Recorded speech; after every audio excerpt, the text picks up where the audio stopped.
Yeah, Frank here has got his own billiard room. Yes, it's what do you call it, Kramer? Billiard room. No, not billiard, not the billiards. It was Billiards room. Come on already. Come on, we call it the place to be. The place to be. Yes, the place to be. Then I shall be there. Now, it's time. Live and in living color. The Grandy Man can.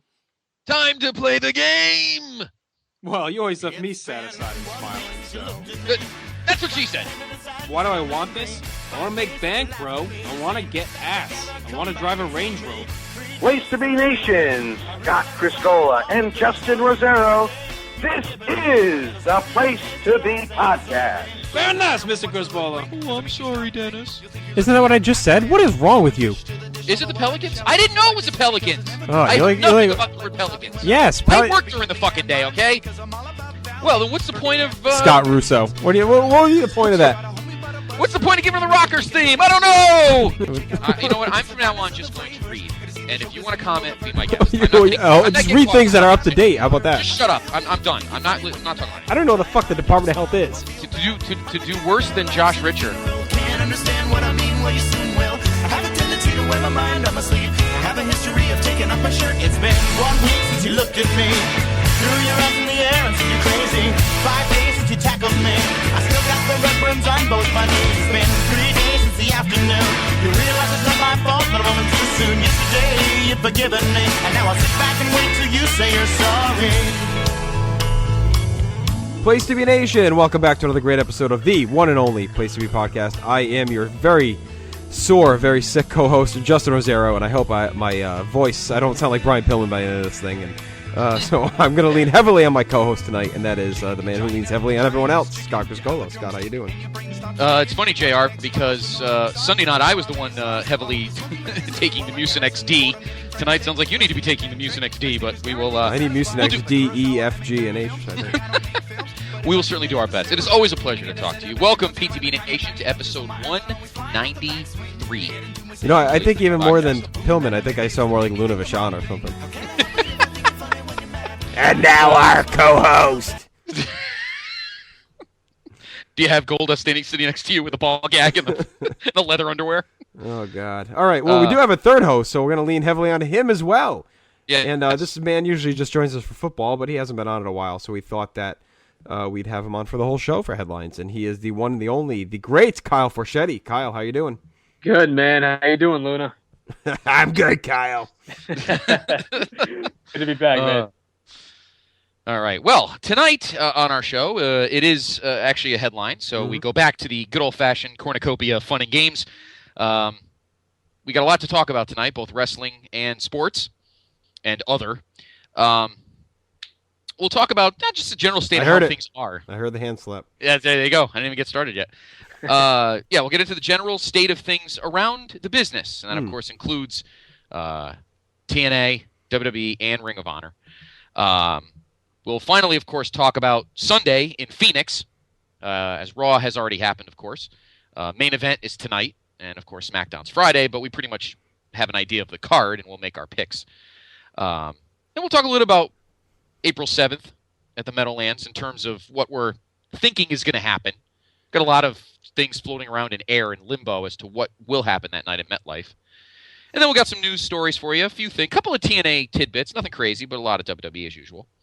And then we will get into another big date, and that is, of course, February 3rd in New Orleans between the Har Bowl. Har Bowl. The Har Bowl. Yes, the Har Bowl. I haven't heard enough people call it that. I thought that would take off, the Har Bowl. Everyone keeps saying calling it the Harbaugh Bowl. That sounds stupid to me. That is dumb. Yeah, too many syllables. And then some other stuff as well. All right, let's get into the general state of things. 2013 is, what day is today? Today's the 20th. 23 days old. I can't believe January is almost over already. It seems like you were just here, Scott. I know. I was just there. God, it seemed like yesterday, and it's been almost 4 weeks. It's crazy. It's insanity. It is insanity, and we're about to get into the Rumble. But before we do the Rumble, let's talk about how the companies are right now. Let's start with the smallest, not the lowest, the smallest, and work our way up. So we'll start with Ring of Honor.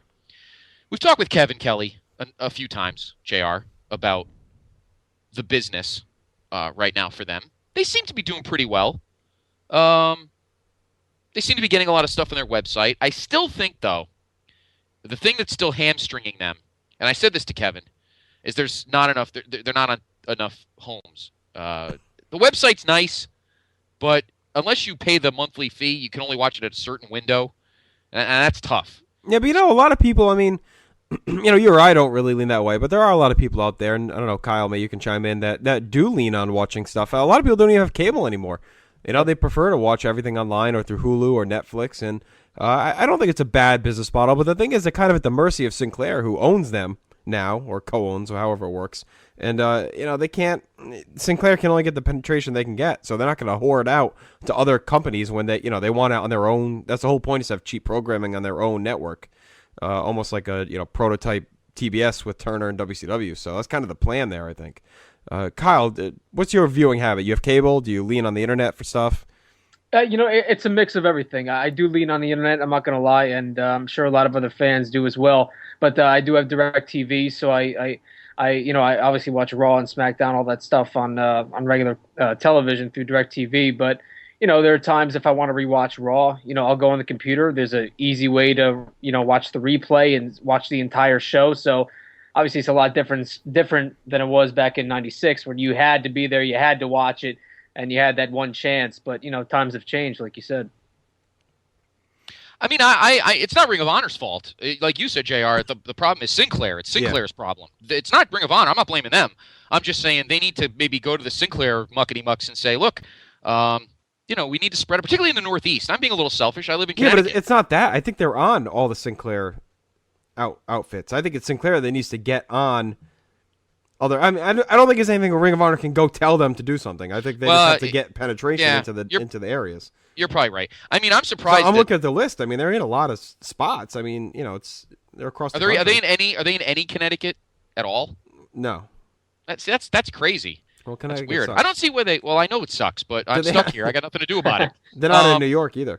Isn't that bizarre? Well, Sinclair is supposed to not have any affiliates. I mean, a lot of them are either CWs or even some CBS, MyTV, Fox, ABC. It's across the spectrum as far as affiliates for Sinclair. It's old school, man. It's like networks in the 80s. That's all. It's syndication. Yep.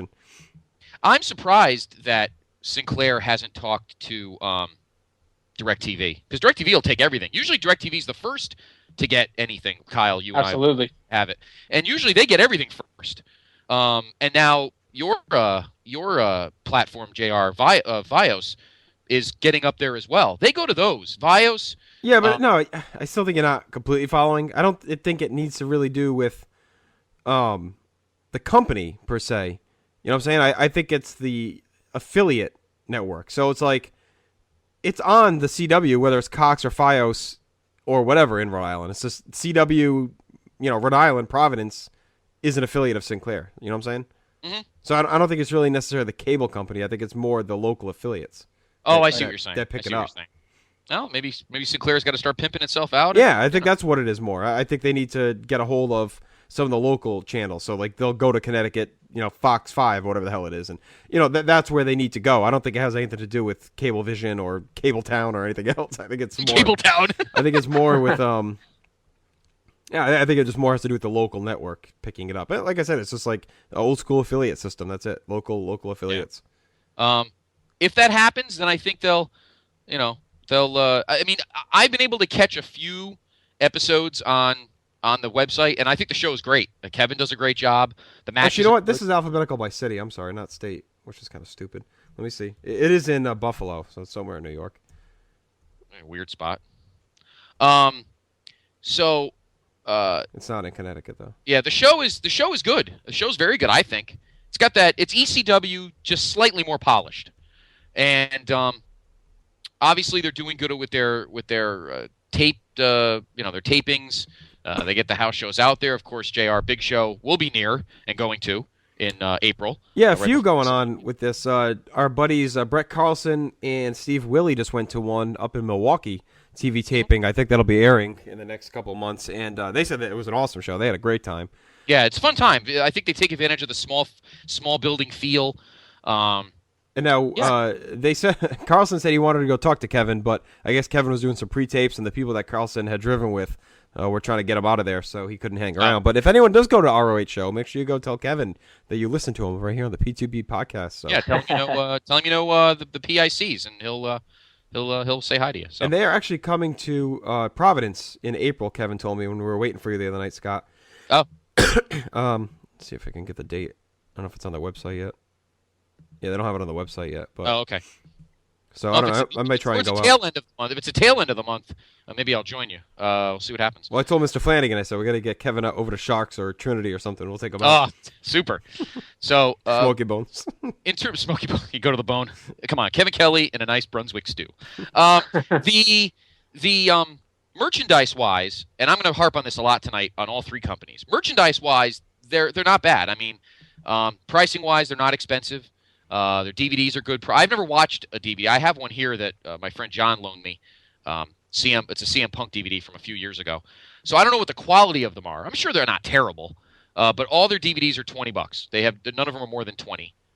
You can get their old pay-per-views. You can get their comps are crazy. 2 discs, but there's 29 matches or some ridiculous thing. They load them up. They're not big documentary heavy, obviously, because they've been around a heck of a long time, 10 years. But they have a lot of match comps. So if you're looking for that kind of thing, TNA Ring of Honor has done a pretty good job in that aspect. Really, their only issue, and again, like JR said, it's not their fault, and it's just maybe spreading out a little bit more. Yeah. TV-wise. That's it. Well, the key is they got to do with some way, shape, or form. Yeah, but they got to keep going with what they're doing as far as staying small. They need more TV penetration, but I don't think they need to try and grow at all. I think they'll grow, but not.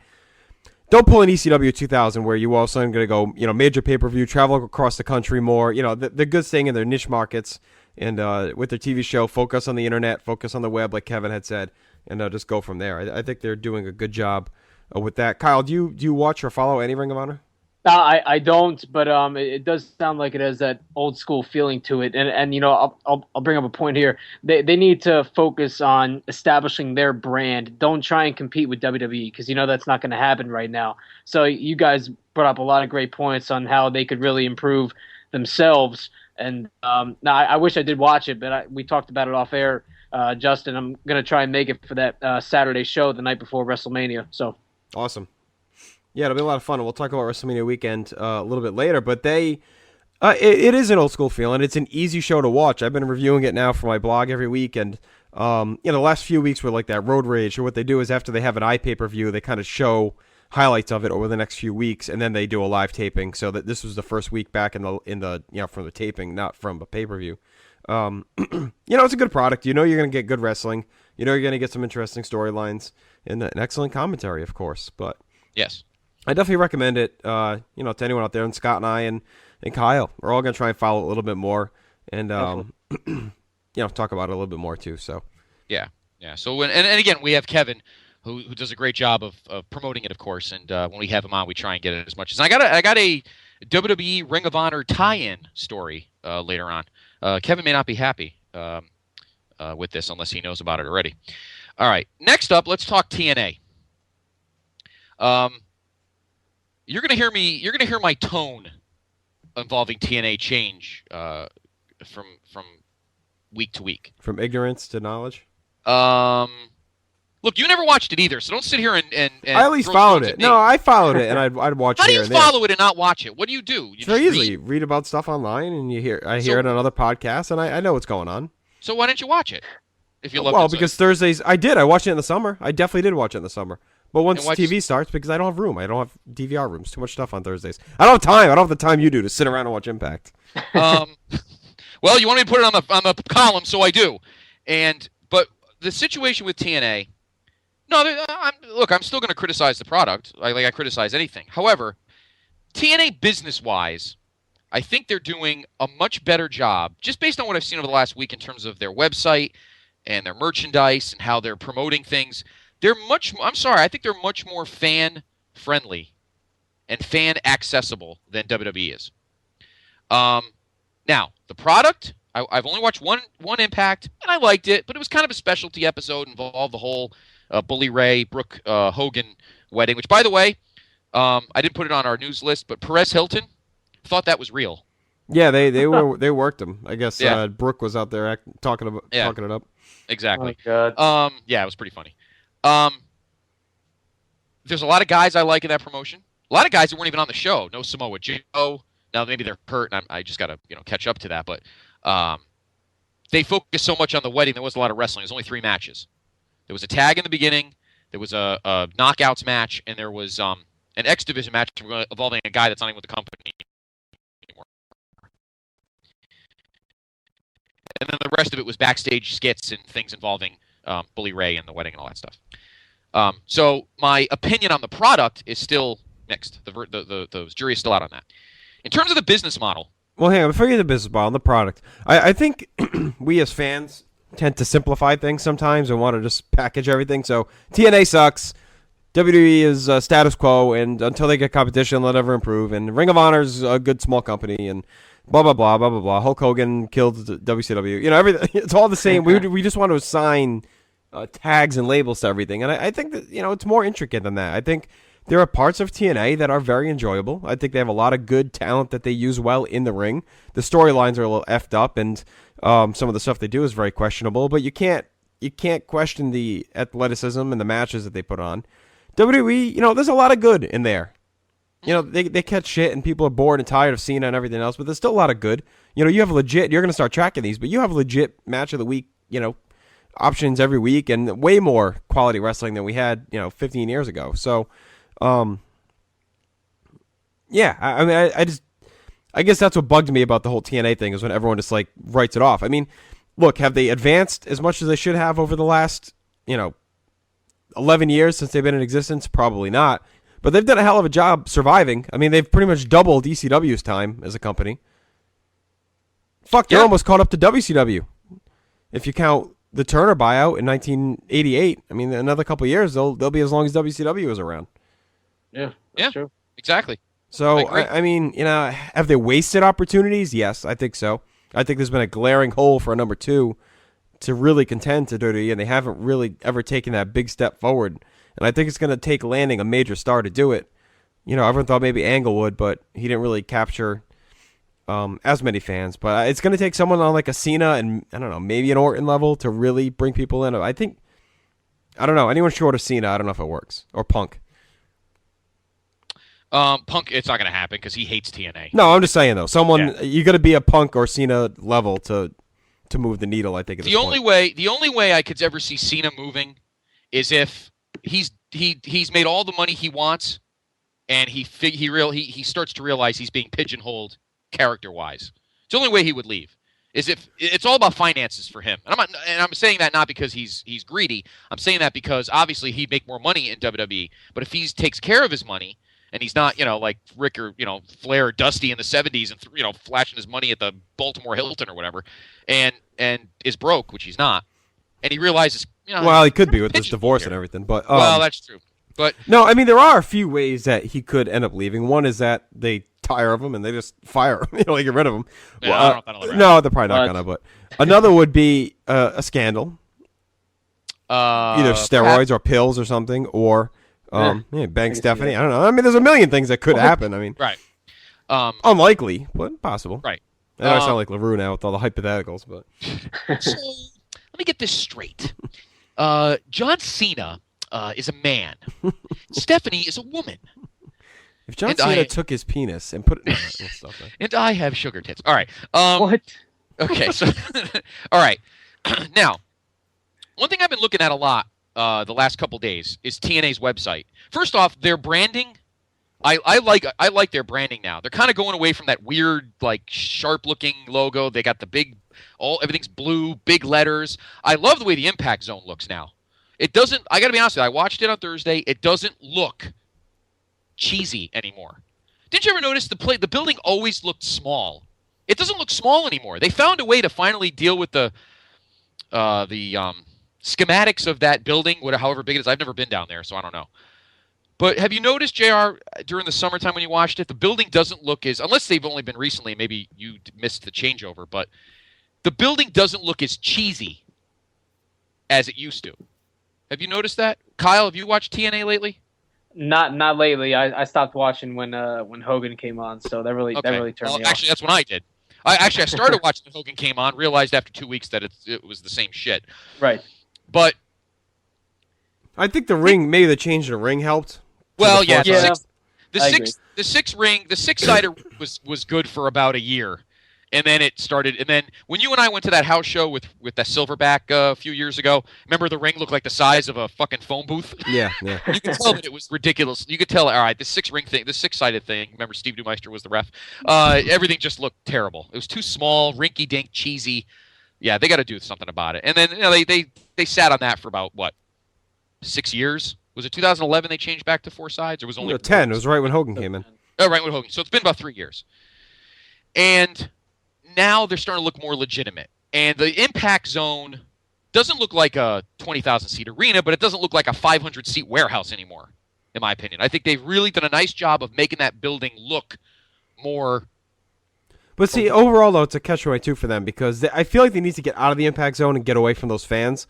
But on the flip side, they're not really popular enough yet where they're selling out buildings. I mean, I don't know what the answer is. Maybe just tour and tape TV in smaller arenas? I mean, I know they're doing the Alamo Dome for this pay-per-view, but Christ, that's going to be like heavily papered, I'm guessing. I don't know how they're going to fill that. You know what's funny, and I normally don't say this, but I applaud them for taking the shot. Their next pay-per-view, incidentally, is March 10th. It's Lockdown, as JR said, at the Alamo Dome. I give them a lot of credit. I'm actually impressed. If they can, I mean, they're not going to match. I mean, could they match with the 97 Rumble? 97. Probably not. No. I mean, and that was heavily papered. Yeah, and that was 28,000 or something, or 26,000, something like that. They won't get that much, but if they can get 15, I don't know. I can't even begin to guess numbers. I'm not sure really what they do. They've got a lot of shit going on down there, fan fests and all that kind of stuff. At least they're trying. Yeah, I agree. Now, another point about their business model. I have been on their website a lot the last few days. I go to their merchandise page. Now, obviously there's a flip side to this, but I don't care about the flip side. To me, that doesn't matter. They've got immense deals on stuff. And their stuff is way cheaper than WWE stuff. Their DVDs are $20. Their T-shirts are $20. They have great deals. They have the Don West, who I thought he was gone from the company, but he must just do behind-the-scenes stuff. They have a deal right now. You could buy 5 T-shirts for $30. And 10 T-shirts for $60, and they'd be 10 completely different shirts, totally random. And then they do they also do the brown bag, which is for $25. You get a random T-shirt, 4 random DVDs, a random action figure, and a banner for $25. You can buy up to 3 of them, and if you get up to 3 of them, you'll get 12 different DVDs. Now, I think it's a pretty damn good deal. And they've got a lot of DVDs. Remember, they got a 4-disc Jeff Jarrett set. They've got most of their old pay-per-views. They've got other, the best of the X Division. JR, you have one. You have a couple. You have the Kurt Angle one that Dr. G got you. And you've got didn't you get the 50 Greatest? Right, didn't we watch that? Will you stop? Sorry, Mr. President. Yeah, I got that one. Yeah. Is this like when Gorilla was working on Nitro with Jesse in the Jesse Ventura movie? And just everything there is so accessible, and you could really make a killing on that site. That is my problem with WWE's, and we'll get to them in a minute, with their merchandising. I think they're incredibly arrogant when it comes to the way they sell stuff. Their T-shirts are $29, $31. Are you fucking kidding me? In this economy, somebody's going to buy a $31 T-shirt, where on TNA you can buy 5 for $30. You can spend the same money and get 4 more T-shirts. Yeah. That's crazy. That's crazy. So when it comes to the business model, TNA I think is more fan friendly than WWE is, believe it or not. I think WWE likes the arm's length approach of fan interactive. I think TNA likes being closer to you. Now, mind you, they're working from behind. They're not WWE in terms of finances, so they got to work a little harder. But I seriously think that when it comes to the fan and the company and its performers, I think TNA right now is doing a better job connecting. Well, they have to. I mean, that's the difference. WWE is a machine. They don't feel like they... And they do. I mean, they have a lot of appearances and everything else. But, TNA needs that kind of stuff to help spread the word of mouth. And when you read if you go to a house show and you read that they had a really cool meet and greet or whatever, that makes you more apt to maybe go check it out. So, I mean, I don't think it's reinventing the wheel at all. I think that it's... No, I didn't say that, but I think that TNA realizes that they do have to work a little harder. But, we've watched Raw's ratings over the last 6 months. They suck. Oh, yeah. No, look, I'm not saying they're smart to do what they're doing. No. I know. But again, we'll get WWE in a minute. So from that aspect, TNA, I think, is doing a good job of trying to be so accessible to, and they've got a whole week-long thing going on in March going into lockdown. And my brother lived in San Antonio for a year. San Antonio apparently is an awesome city. They love their Spurs. Of course, it's the only team there. And the Riverwalk has bars and restaurants. It's nice near the water, and that's where they're all hanging out. So I think it's going to be, I wish, if I didn't have other shit going on in the world, of course, WrestleMania, one of them, I would someday check out a TNA pay-per-view. Why the hell not? Sometime down the line, if the product continues to grow a little bit and actually be better. Now, the on-air product, of course, the jury's out. I can't gush over it after one show. Oh, my God, I was wrong. This show's really great. No, I'm not doing that. I'm talking about the business model. I think they do a better job relating to the fans. But as JR said, they kind of have to because they're playing from second place. What do you think, Kyle? Have you ever gone on their website? Have you ever at least like trolled it looking for stuff? Have you ever tried? I haven't even trolled. I'll be completely honest. But like you said, TNA has to do this stuff. I know we're going to talk about WWE a little bit later, but WWE TNA doesn't have those established stars like Cena, Rock, and Punk, where they're going to be selling merchandise on a consistent basis. So TNA has to, I guess, put those really great deals out there to try and get some more income. What do you guys think? What do you think, JR? Yeah, no, I mean, I agree 100%, and that's, like I was saying, is the stuff they need to do being in the second position. And with the PG era now, that they're targeting that younger audience, and they're going to be wanting to buy all that merchandise on the TNA website, on the WWE website. Well, more WWE, obviously, PG, but that's their audience, and Vince, he knows exactly what he's doing. It may not show in the ratings, but he's still making some cash. So, So right now for me and TNA, I think business wise in terms of merchandise and the way I feel they interact with the fans. I think they do a slightly better job than WWE. Again, they're dealing with a smaller core, but they go overseas a lot. I mean, they're doing a tour in Ireland right now. Yeah, they do well overseas. And they have like 3 DVDs they've made over the last 4 or 5 years of their Japan tours. WWE almost hides their European tours, which I think is really bizarre. How do they hide it? They air TV from there. Yeah, but they don't. They should do DVDs. WWE on the road and do these. They do all these big shows in Mexico and these big shows. They should do matches. Like we used to do in the old days, the Coliseum videos. The whole. What's wrong with that now? Now I feel like here's a still shot of John Cena with a bunch of Filipino girls. Move on to the next match. I feel like that's all they do.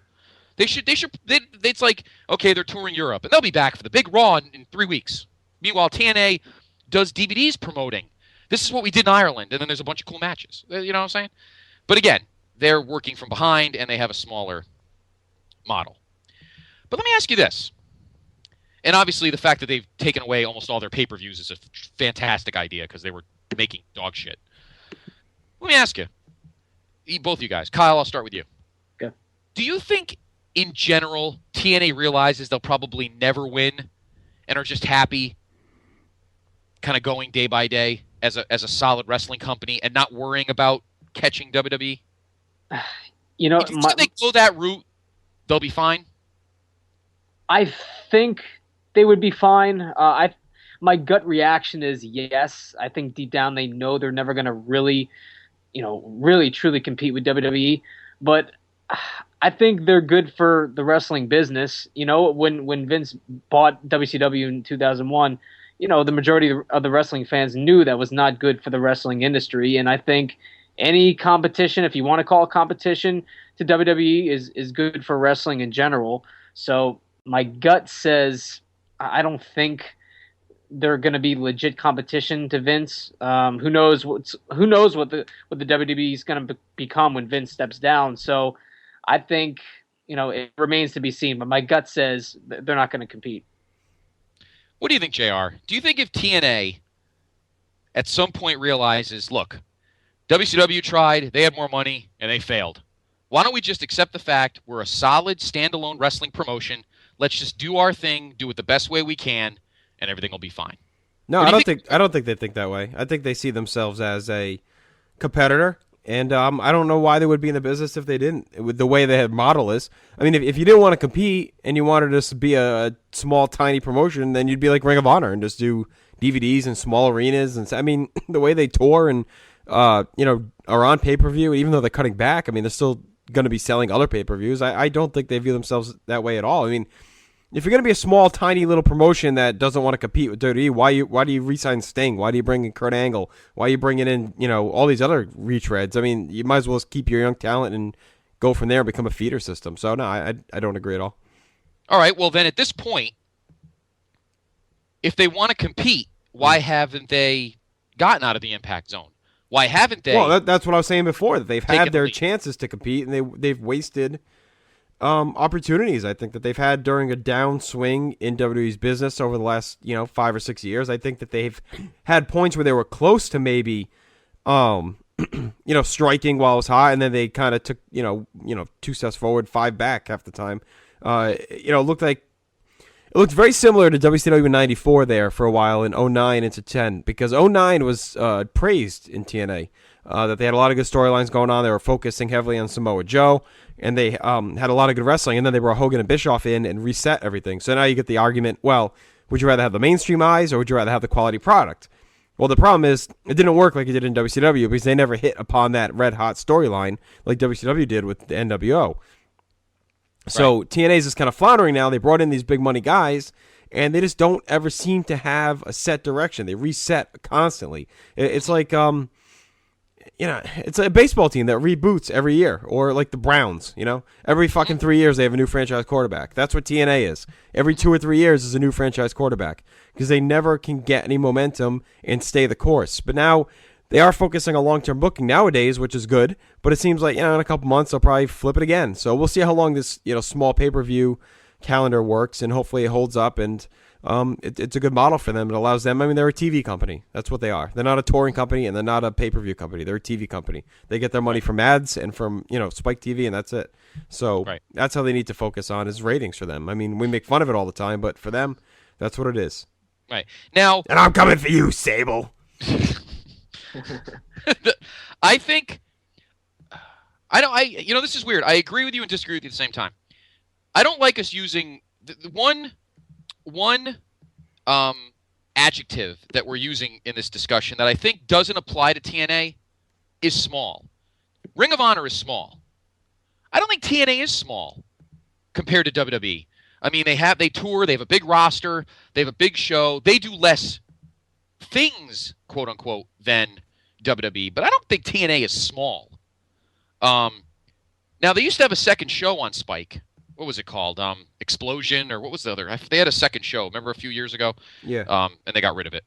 A second show wouldn't work for them because they have enough. They have a very small amount of storylines and they have a very small roster. So one show a week is fine. We saw what WCW had. They had a great idea with Nitro, and a lot of people, and Dr. G's one of them, and a couple others who thought SmackDown ruined WWE. I won't say ruined it. And a lot of people think Thunder ruined WCW. See, I definitely don't think Thunder did. I think going to 3 hours of Nitro started it because that's such a long show. I think Thunder was a fine idea because WCW had such a massive roster that you could do Nitro and Thunder and not even have the same guys on if they wanted to. That's what they did, the last year or so with Thunder. So I don't think Thunder was a bad idea, and I honestly, I don't think SmackDown was either. Maybe making SmackDown 2 full hours wasn't good, and I know Vince Russo has blamed the idea of SmackDown for part of his burnout in the past, but they had the talent, they had the roster, and the demand was there. So, I don't know. I think that's like ancillary blame. I think the main cause is not that. I mean, overexposure in general is a problem, but at the time when they created SmackDown, I don't think that was an issue. Well, and in terms of the roster and where they focus their energies, TNA does go in the right direction. I mean, WWE got CM Punk and have made him a mainstream star. TNA's trying to do the same thing with Austin Aries. A lot of people think Austin Aries is a better wrestler. A lot of people think Daniel Bryan's a better wrestler than CM Punk. But so they went that route with Austin Aries. Bobby Roode is homegrown. It's one thing about him I love. He's one of my two favorite. If you ask me who my 2 actual favorite guys in that company are, it's Bobby Roode and James Storm. Both homegrown guys, both awesome characters, both pretty good workers, and they're homegrown. They don't have a lot of that there right now, and that's fine. But I think they need to start fleshing out some, just like WWE fleshes out their roster. I think TNA needs to. After one episode of Impact, and I said this to you, JR, in pre-production today, I'm curious about your thoughts of this, Kyle. I'm done with Jeff Hardy. I'm done. His promos still suck. His matches are no better than they were 5 years ago. Having him as champion, I think, is a bad idea. I think he's done. I think TNA has already churned and burned Jeff Hardy at the top of the card. That's my opinion. What do you think, Kyle? Do you think he's actually done in the wrestling business, period, or just TNA? No, he'll come back. He'll come back. I'm gonna be honest with you. I thought he'd be in prison by now, but I don't know what that whole deal was about. But I just think I think he's burnt. He doesn't get the pops he gets there are not the pops he got in WWE, 5 years ago when he was champion in WWE. No, I mean 2009 was easily his peak. I mean he was super over and crazy carrying SmackDown. Yeah. His pop Thursday, and now mind you, huge title match this week on Impact. He's taking on Christopher Daniels, another guy I like. But I just think he's burnt. I think they need to focus on Rude, Aries, all these young guys in that promotion. Well, they do that. And I think they could siphon some of the Ring of Honor guys that may not be watching WWE. Maybe Ring of Honor guys could start clinging on to TNA. Well, let's say this, Scott, because making a lot of generalizations all for 1 week. So let's put TNA down for now. Okay. And let's come back on our next headlines when you've already been watching for about a month or so, and then we'll continue to discuss. And I think it'll add a little more validity to our opinions once we've seen more consistently. I think now we're kind of generalizing off, which is fine, but it's a very small sample. So, well, like I said, again, I'm only talking about the website, what I see about deals and their promoting and stuff. I've said the whole time since we've been talking this segment, product-wise, the jury is still out. I've still got plenty more to watch. And when you're back on Kyle for the next headlines, the Wednesday before the Chamber, I would have already watched a month of Impact, and I'll let you know my product opinion. Right. But business-wise, I think they do a good job. With what they have. All right. Now let's go to the big boys. Let's go to the Papa Bear of wrestling companies. Obviously, they are looking towards WrestleMania. Duh. It's a cash cow. And obviously, for the first time in a while, JR, they're taking some of our cash. As the year started, Kyle, what was your overall thoughts of the in-ring product? Because JR and I have talked for the last few months that people think, the storylines suck, the 3 hours of Raw suck. But there have been a myriad, and we talked about it at the year-end with Graham Cawthon, a myriad of awesome matches in 2012 that people forget about because they think Raw sucks and SmackDown sucks and what's these stupid kid shows on Saturdays, blah, blah, blah, this other stuff. But they don't realize the in-ring product might be the best it's been in a while. What do you think? I think the main positive about having the 3-hour Raw is being able to have longer matches. Guys are going to have more established positions on Raw and have an opportunity to really show their stuff and not have a 3 or 4 minute time limit on their match. Go home. So guys are having the opportunity to show their stuff, and like you said, we're seeing some more quality matches, and I think they always had the talent. It's just, they didn't have the opportunity or the time, unless you were on a pay-per-view consistently, and that's only going to be, the mid-carders and the main eventers. So you're seeing a lot of more established talent. And I'm not going to lie, when I started watching this year, ever since 2013 began and before that, they've kind of drawn me in a little bit more. I'm really liking some of the younger talent that they're finally showing on Raw more. Like I'm big on Antonio Cesaro, man. Like he's one of my favorites now. So they're drawing me back in. But longer Raw equals better matches, better quality matches, and I think the storyline still could use a lot of work. But in terms of in-ring quality, I'm pretty okay with that right now. I thought this past Monday. Curious your thoughts, JR, too. I thought Monday was the best formatted 3-hour show they've done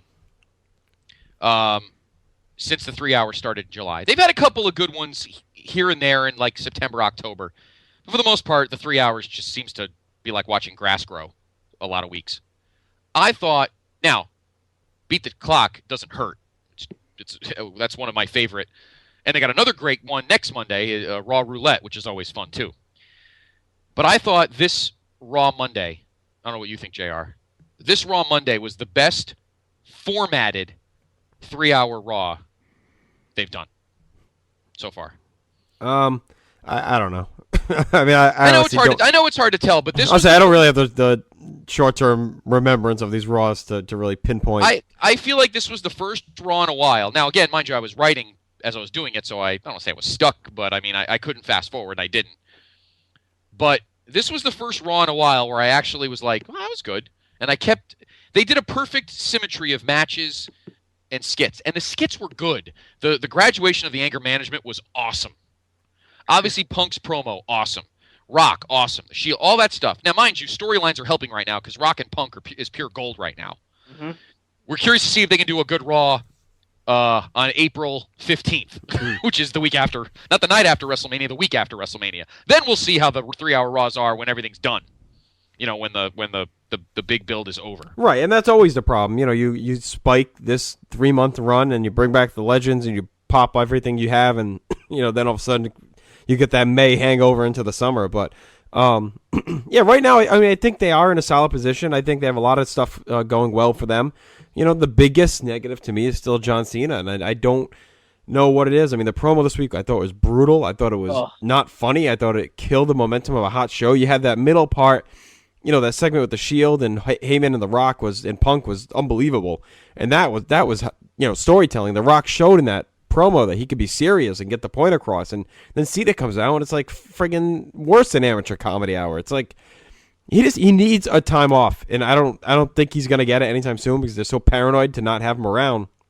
But I don't know. I don't know what to do with him at this point. He's just played out. I think him and Miz both need a fucking Caribbean vacation for like 8 months or something. Like, just go away and then come back in September. But you know, it looks like he's going to be winning the title at Mania probably. So I don't know. But other than that, I like where things are headed in general. I think the renewed tag division has been good. I think Cesaro has been a gold mine as the U.S. champion, and actually having mid-card feuds with him and everything else. Team Hell No has been great. You know, there's a lot of good stuff going on, and it's just that one big black cloud hanging over the main event scene.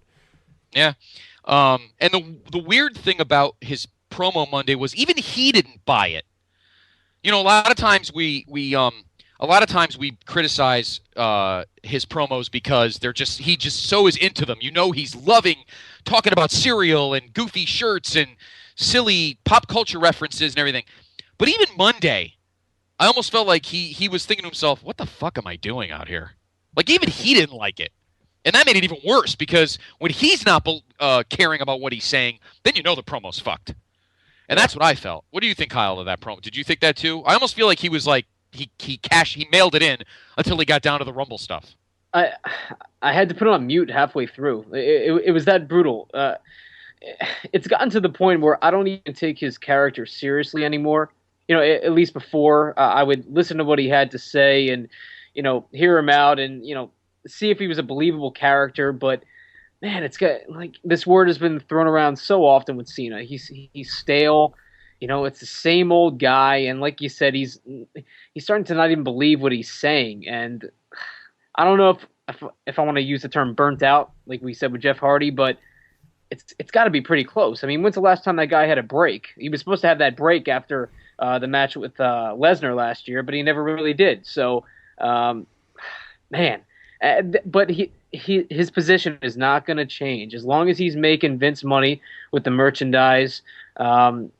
He's not going anywhere, but they need to use him better in the storylines. But I don't know what you could do with him because he defines PG. He is PG, so I don't know, because his character would be so much better as an edgier guy, but you can't do it. He's almost stuck in purgatory. He can't be too edgy, but he can't be too corny either. So, man, I'm just really turned off by the whole character right now.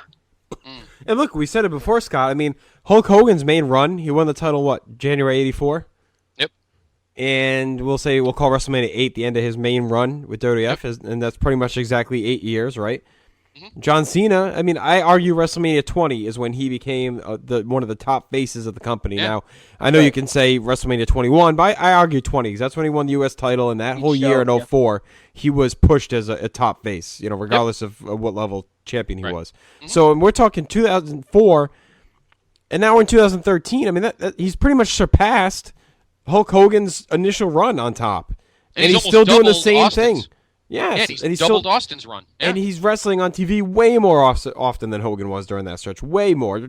10 times as much as Hogan did during that stretch. I mean, and Hogan was burnt out big time by 91. And Cena's been on 10 times more as he has, doing the same character. He's already gone through a whole generation of wrestling fans. And he's still a youngish guy. It's not like he's in his mid-40s and he's going to retire any day now.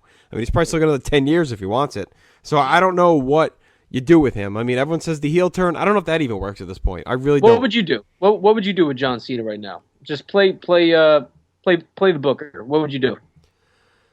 I would honestly just bite the bullet, and I would have someone injure him, have the Shield do it the night after WrestleMania, do a major beatdown, and literally take him out until the build for Mania next year.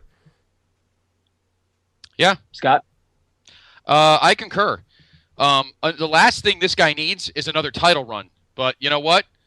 It's been 360 something days, and it's time for Rock to cash in his receipt, like it or not. And unfortunately, he's going to be pushed to the moon. We're going to have more Rock Punk matches, which is fine with me, only because Punk makes him look better.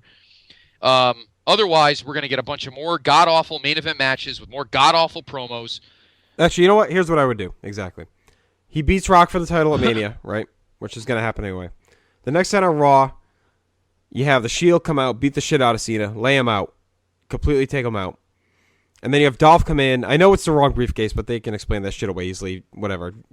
When AJ was GM, she signed one of the Mick Foley's paperwork and fucking made it so Dolph could go for any title. So then Dolph pins Cena, wins the world title, and then Cena leaves for a while. That's what I would do, and you run with Dolph over the summer. And you're going to re-sign Brock Lesnar anyway, so maybe use him to offset some of the perceived rating and pay-per-view hit that you think you're going to lose with Cena. You push the Punk push into overdrive even more, and you do what you have to. You find ways to fill the hole. But I think refreshing Cena in the short term may hurt them, but in the long term will probably help quite a bit. I think keeping him going on, doing the same old shit week after week is just really making things worse at this point. And what I think you eventually will have to do, even though he's doing a great job now as a heel, you have Cena leave. Either you turn Punk face, back to being a face, or B, and I think what you do there is have an awesome Brock Punk feud. I was just about to say that. Brock take Punk out and say, Heyman is my guy, yes, not yours. This is awesome. Or Heyman turns on Punk and goes with Brock. That's exactly what you do, and you can carry your summer with that feud into SummerSlam. Oh, yeah. Exactly. And how awesome. You thought, JR, your favorite match last year was Cena, and one of your favorite matches was Cena and Brock in that match at Extreme Rules. Have Brock that exact same way, except this time you've got a guy who has no problem falling, no problem hitting stiff shots and not looking like he's kind of coddling it a little bit. You'd have an awesome 4 or 5 month build, and you have Brock go back to just start laying dudes out. He needs to. And we'll get into this in a minute when we talk about WrestleMania build. I can't believe I'm going to say this, but I'm doing it for the betterment of the company. Triple H needs to lose again, and you need to just have Brock be a fucking monster and do a good contract. Not whatever the fuck whatever they signed for him is a disaster. This whole count the dates thing. That's a terrible idea, as we've seen. So what you do is just have him go on a monster run, and you have Punk and Brock, among other guys, including Dolph, for 6 or 7 months, and have Cena come back at Survivor Series. And start to build to 30. I would go even past Survivor Series. I go all the way to the Rumble. You go to the okay, that's fine. I was just going with one of the big four, but you can go that further. No, he needs significant. I mean, he needs significant time. Okay, all right. That's what I would do. And you would have to sell why Heyman turned on Punk. But the thing with Heyman's history, he did the same thing with Brock Lesnar. He turned on him at Survivor Series and went with Big Show. So that's what Heyman does. That was because Kyle.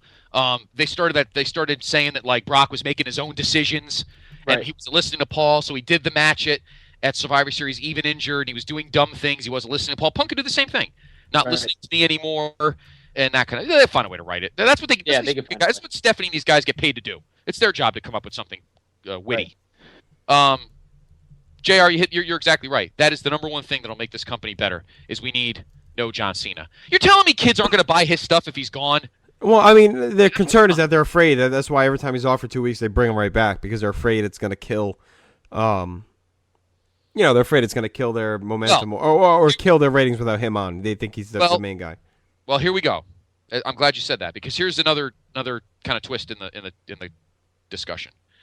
We've been talking about how our fan base, us, you, me, Kyle, Graham, D'Amato, these are old, late 20s, 30s wrestling fans who can't stand Cena, who love Punk, who love good matches, who love... Hold on. Did you say D'Amato, late 20s, 30s? was being... And you included yourself in that as well? I was being nice to him. I am still technically in my 30s. Oh, Lord, it's weeks. We're down to weeks now in your 30s. But hey, I'm not lying, though. You're the one who sounds like you're 50 tonight. That's true. Luna, you have any lightning tattoos on your head? The problem that you're talking about, I'm gonna expand this even further. You're talking about them not trusting. Wait just 1 minute. Are you saying J.R. Cena D'Amato's in his 30s? 40s, maybe I can believe. 50s even. Not 30s. What? He's not eating enough sardines and oatmeal, D'Amato. Do you know what he's referring to, Kyle? Absolutely. Okay, good. Oh no, about the sardines and oatmeal. Yeah, that's healthy. No, food. but you know what he was doing the 40s and 50s. That was the whole Jesse to the thing. All right.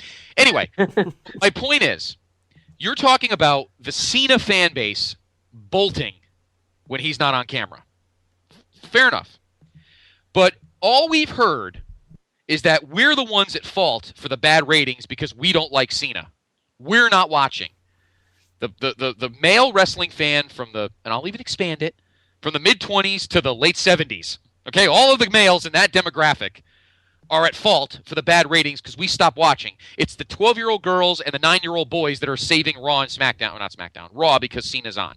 And if Cena leaves, the show's going to go on the toilet because we're not around. Well, maybe if he's gone, it'll work in reverse. And maybe you can get other characters that the kids will like.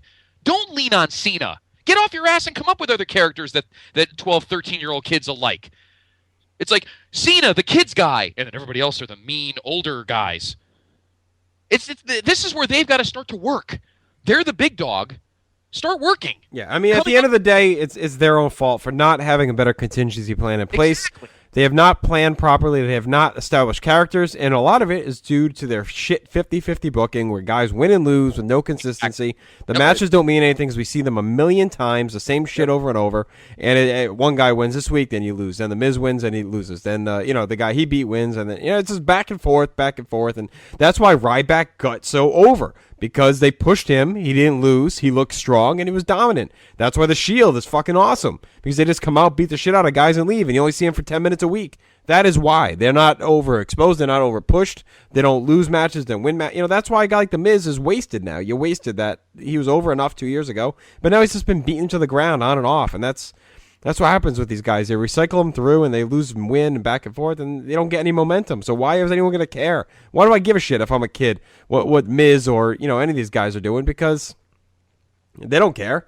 Well, John Cena comes out, he gets his shit punched out, he gets his head knocked off by Brock Lesnar, and a week later he's out there giggling like a schoolgirl. So why am I going to get invested in John Cena's storyline when he doesn't even give a shit that he's getting the crap kicked out of him? Exactly. I agree. And they don't have shows like, Wrestling Challenge and the old superstars where you had, your stars, beating those jobbers and getting over and getting established. It's always, mid-carder versus mid-carder or main eventer versus main eventer, and matches don't mean anything anymore. No, you're exactly right, Kyle. And, a way to fix it is you can go somewhere in the middle where you hire these guys back like the rumors are, that Shelton Benjamin and maybe MVP and John Morrison, Chris Masters, and you use those guys as your de facto Jobber to the Stars guys, where maybe on Saturday Morning Slam or main event, John Morrison beats a lower card guy, but then he puts over a guy on Raw. I mean, that's how it works. And instead of wasting the guys you actually want to push eating losses every week, you mix things up. Yep, I agree 100%.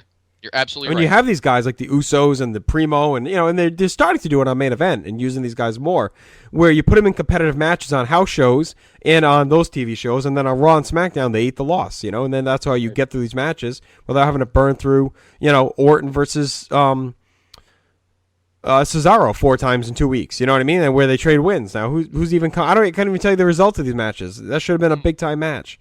Absolutely. So. Okay, here's one question. It's kind of open-ended, but I'm curious both of your opinions. JR, well, since we're protecting your voice, I'll let you replenish. Kyle, you answer first. Yeah. Is Vince the problem? Well, judging by that giant botch that he had on Raw, I mean, he's definitely not on the top of his game. It didn't seem like he was. So, is Vince the problem? I mean, it's a general question. Specifically, what makes you think that Vince is the problem? Ooh, I like that. Turn it back on him. Very good, because the hierarchy of the company has not changed. The last line of defense on anything in this company is Vince. It doesn't stop at Kevin Dunn. It doesn't stop at Stephanie. It doesn't stop at Triple H. It doesn't stop at Arn, Steamboat, Malenko, whoever the other. It stops at him. And that's clear cut. That's not a hearsay or theory or that's a fact. Anything that gets on this television, the yes or no is Vince. Pure and simple. Cena's been only gone 2 weeks. Who makes that decision? Vince. Cena doesn't sell a beatdown, puts out a shitty promo? Vince. He's the last line of defense. And 10 years ago, that was awesome. We needed that when Vince Russo was putting one piece of shit after another on his desk. That's why Vince Russo was great, because Vince made him look like a genius. He goes to WCW where there's no filter, and, well, we all know what happened. 10 years later, Vince is 10 years older. His promos, he sounds old when he cuts them. And he's making some shaky decisions. Everything goes through him. Period. Well, I'll use some type of hierarchy, some type of small inner sanctum, whether it's Kevin Dunn or Triple H, and him and Triple H have butted heads, or Cena.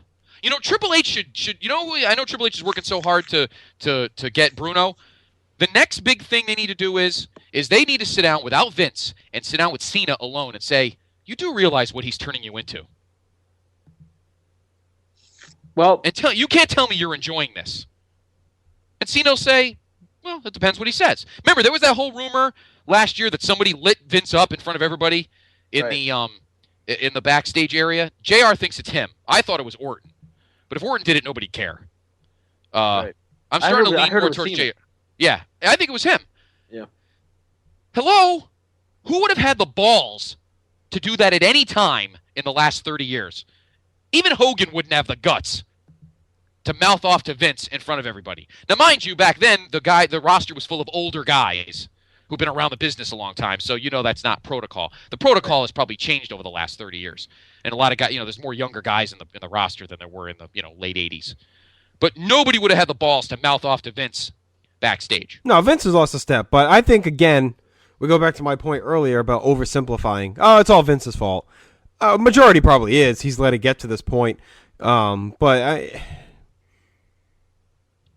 I just think what this has become, it just kind of got out of control, and now it's evolved into what it is today. And we've lost so much of the essence of what made wrestling. And that you can lie at the feet of Vince, but I don't know if it's all him now. Somewhere along the way, huh? No, I'm saying he's a major not you. piece Let Kyle talk, will you? Fucking windbag. What? No, I was just gonna say I'll throw out the the Jerry Jones analogy, okay? What people say about Jerry Jones. Is he washed up? The main thing they say about Jerry Jones is that he listens to too many people. Maybe Vince is getting too many filters from so many different directions that he doesn't know where to go anymore. Maybe he's listening to too many people. Maybe it's just him as the sole problem. Maybe it's the people around him that isn't pointing him in the right direction. Well, I think the problem is they're telling him what he wants to hear, and that's the way they're booking, the way they perceive that what he wants to hear, whereas opposed to having more diverse opinions. So I think we talked about this a little bit with Kevin Scott, having more of those different cooks in the kitchen as far as having a different view and dissenting opinions instead of just going with the flow and feeding Vince what he wants to hear. Yeah. But I think the problem was, too, along the lines of, I think...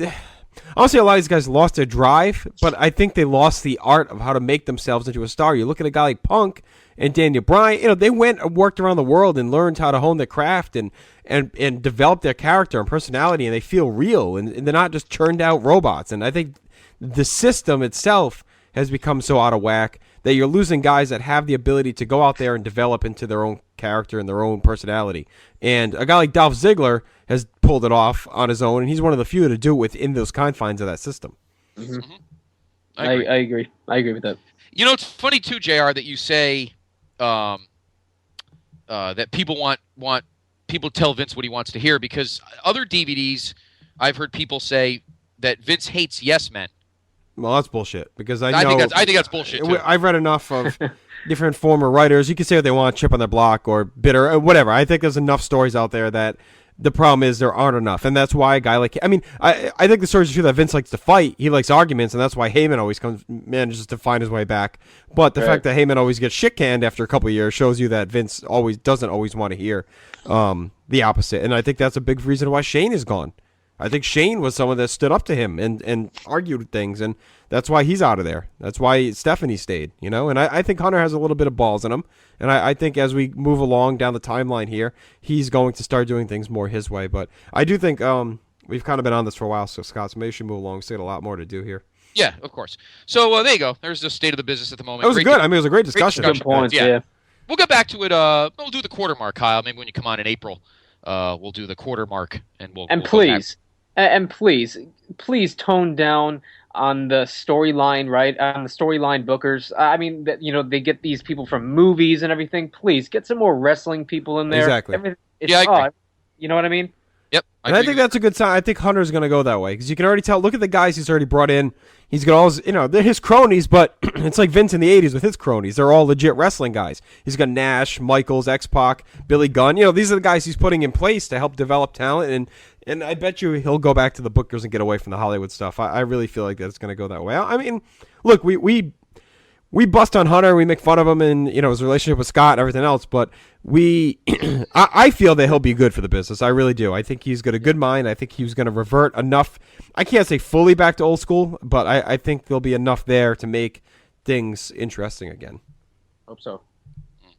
All right, why don't we do our picks for this Sunday in Phoenix?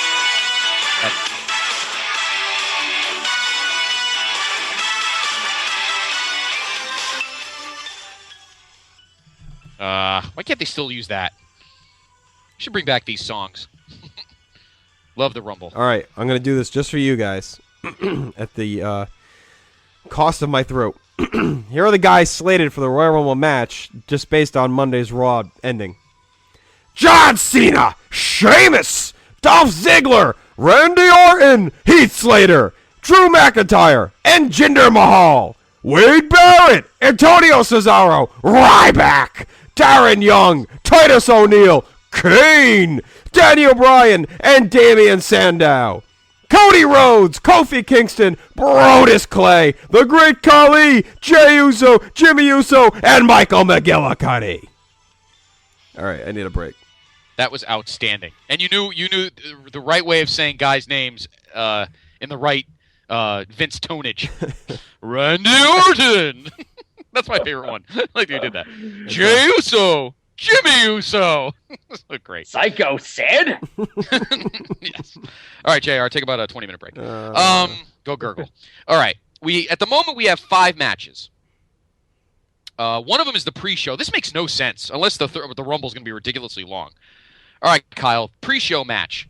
Antonio Cesaro will defend his United States Championship against The Miz. That match is obviously on YouTube. I don't understand why. I'm sure there would be time unless the Punk Rock match is going to be 50 minutes or something, and the Rumble's 2 hours or whatever the hell it is. I know who JR is going to pick. I like Cesaro to retain. I don't think he's going to lose it at this point. He's on a good roll.